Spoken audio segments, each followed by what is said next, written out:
Yo, I'm gonna be doing a Scorpio reading right now. Past, present, and future. 3 card draw. Ain't gonna hold you long. Pause. It's crazy.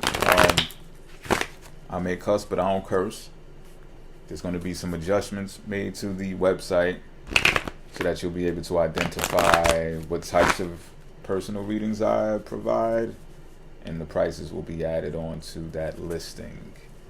So, with that being said, yeah, we're going to be doing a reading for the Scorpio energy in general, or for Scorpios included, of course, and for people who want to spy on Scorpios. It just is what it is, right? So, cross watchers, you're welcome. Kind of an open source thing. So, I'm going to cut the deck, and then I'm going to draw the card relative to the past. Bang. Conflict. Or struggle to reach some type of agreement between individuals. Now, I don't know how much conflict this was, but because it's in reverse, I'd say it's more about you having to compromise in the past in order to stop the quarrel, in order to stop the beef. So this is someone who's actually able to broker peace deals, if you will. You know what I'm saying? Tell everybody involved that it's really not worth it. You know, I'm feeling the whole type of, why y'all want to come around here robbing and shooting shit when we trying to get money? Y'all gonna make it hot. That's the street version of what I'm trying to say. But maybe it's some street motherfuckers watching this, you know what I'm saying? And you needed to hear this. Like, that was you in the past. Like, in the past,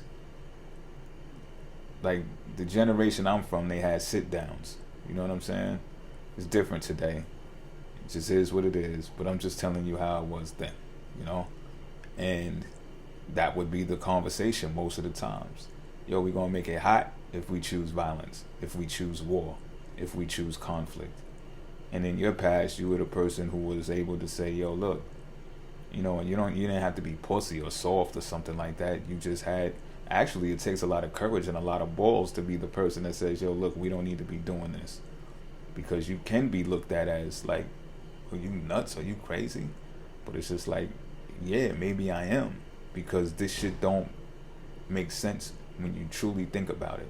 Especially when you get to the future. This is the past you. So this is an old soul I'm picking up on. This is someone who had strong discernment skills back in the day. But let me pick the present card to see what's going on in the present time for the Scorpio energy. The Death in reverse, though.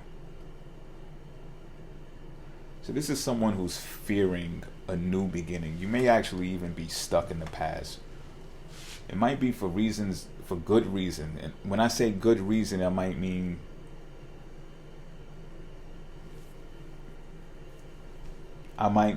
you know how sometimes when you see the future, right? When you get glimpses of it and you're like, okay, you might have even come to the understanding that you need different people, new people to get to that place.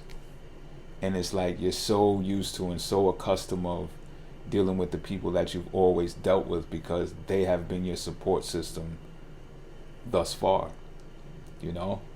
And it's a sobering truth when redundancy occurs and you start noticing that you're repeating the same negative patterns with your friends, with your support system. And that's the point that you're at right now, is that you can't break the mold of advancing everyone in your support group that you've came up with.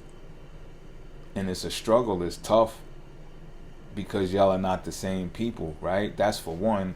For two, y'all are probably not doing the same things in life. See, when you come up with your support network in your younger years, more than likely y'all are all doing the same thing. That's what actually bands y'all together, because y'all see that y'all can benefit from that thing.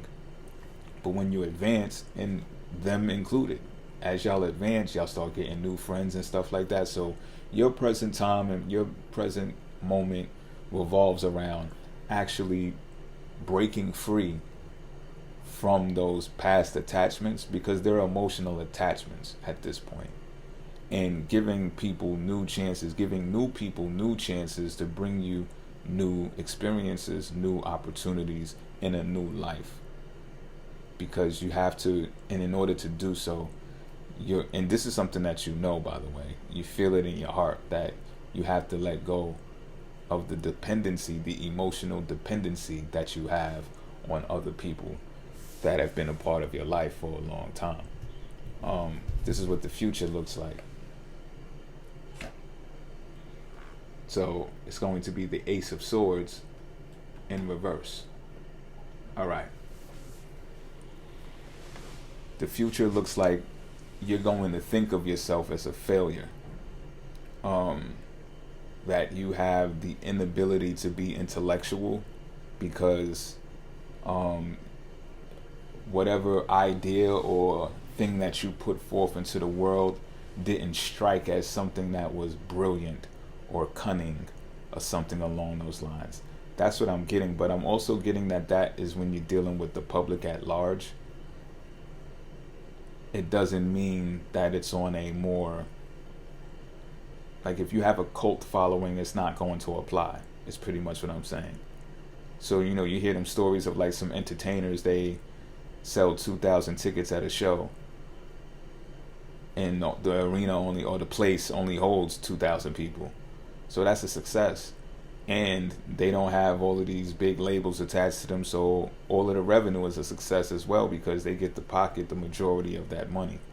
You understand what I'm saying? But on a bigger stage, it takes 20 artists to fill the arena, if they do. And then there's so many hands that's involved with getting some of that money, it's pretty much tainted. So it's more along the lines of, are you able to deal with what your knowledge base is to be able to survive in the future? If not, you're going to have a lack of ideas, and it's going to stem from you caring what the public at large has to think about you. You get what I'm saying? So take heed of that. You can actually hone and craft your way in the present moment to impact that future, but it is what it is. That's the reading for today. All right, I'm out.